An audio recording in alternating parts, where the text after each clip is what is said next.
Donc moi je m'appelle Françoise Joudard, je suis ICANN, donc infirmière chargée de l'accueil des nouveaux engagés et des étudiants. L'hôpital Bruckmann ici, c'est un hôpital universitaire, public.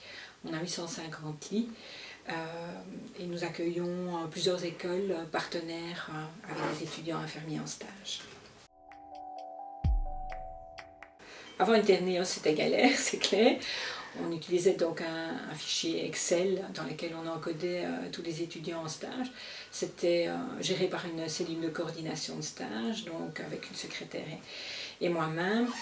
Et en fait, les unités de soins, les infirmières référentes étudiants ont un accès en lecture à ce fichier et elles pouvaient voir quand est-ce que les étudiants arrivaient et préparaient leur stage. C'est un fichier partagé qui n'était pas toujours consulté. On a eu des bugs avec Excel, des oublis, des doublons, voilà, des erreurs humaines.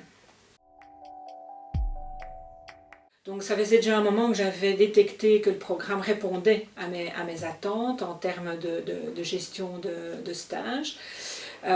J'ai eu l'occasion de vérifier s'il n'y avait pas d'autres applications qui répondaient à ces attentes. Donc c'était vraiment pour moi le premier choix.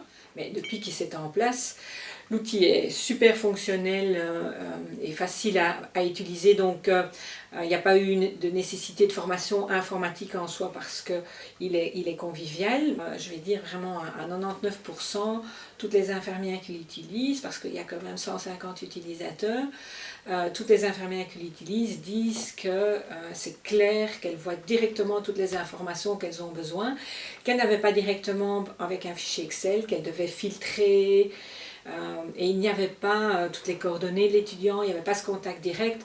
Donc pour elles, au niveau utilisation de l'outil, ça a été directement facile. C'est une génération de jeunes aussi. On est en contact direct avec les écoles, on est en contact direct avec les étudiants, on a une communication qui est rapide et efficace. Et en plus de ça, l'outil aura permis pour moi d'autonomiser tout à fait les infirmières qui s'occupent des étudiants.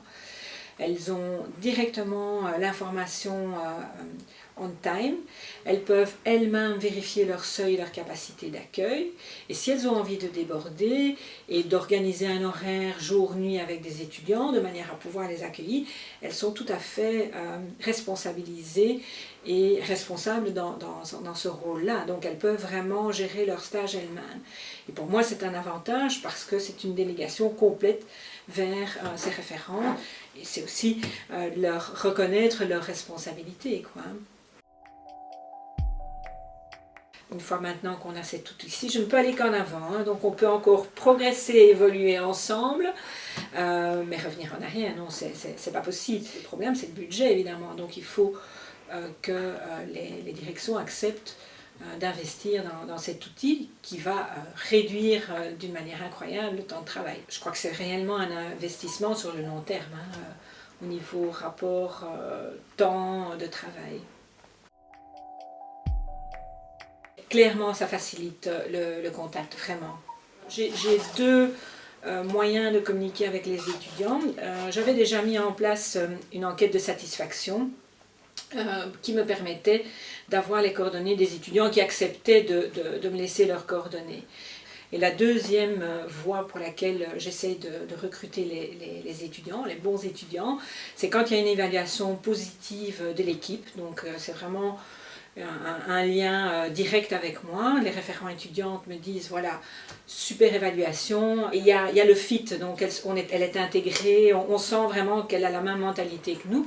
Je la contacte. Et grâce au programme, bien entendu, j'ai les coordonnées de l'étudiante, qui sont en général les mails de l'école, donc ça reste tout à fait confidentiel par rapport à la vie privée.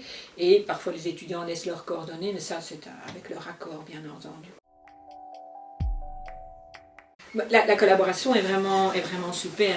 En fait, ce qui pour moi est la grosse force d'Opal, c'est que c'est un outil qui est fait à la fois pour les institutions de soins, pour les partenaires des écoles et pour l'étudiant aussi. Le programme évolue tout le temps. On sent vraiment que l'équipe est derrière pour faire les modifications. Ce n'est pas encore fini, il y a encore des choses à améliorer, mais ils sont à l'écoute des utilisateurs.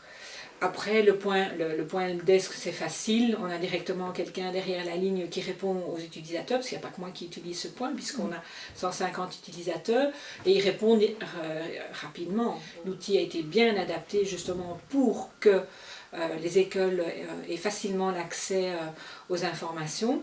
On a fait les modes d'emploi ensemble, il y a des petites vidéos d'explicatives, donc tout le support derrière est super. Je pense que l'outil peut encore évoluer. Ça, c'est peut-être la seule chose qui est la plus difficile, c'est d'avoir les équipes informatiques de développeurs qui suivent toutes nos demandes, parce qu'on a envie que ce soit encore mieux. Pour moi, Interneo, c'est l'avenir.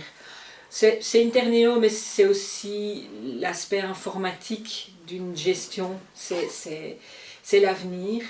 Je pense que c'est clairement un confort de vie, en termes de réduction de temps de travail, mais aussi d'efficacité, de rapidité, de clarté.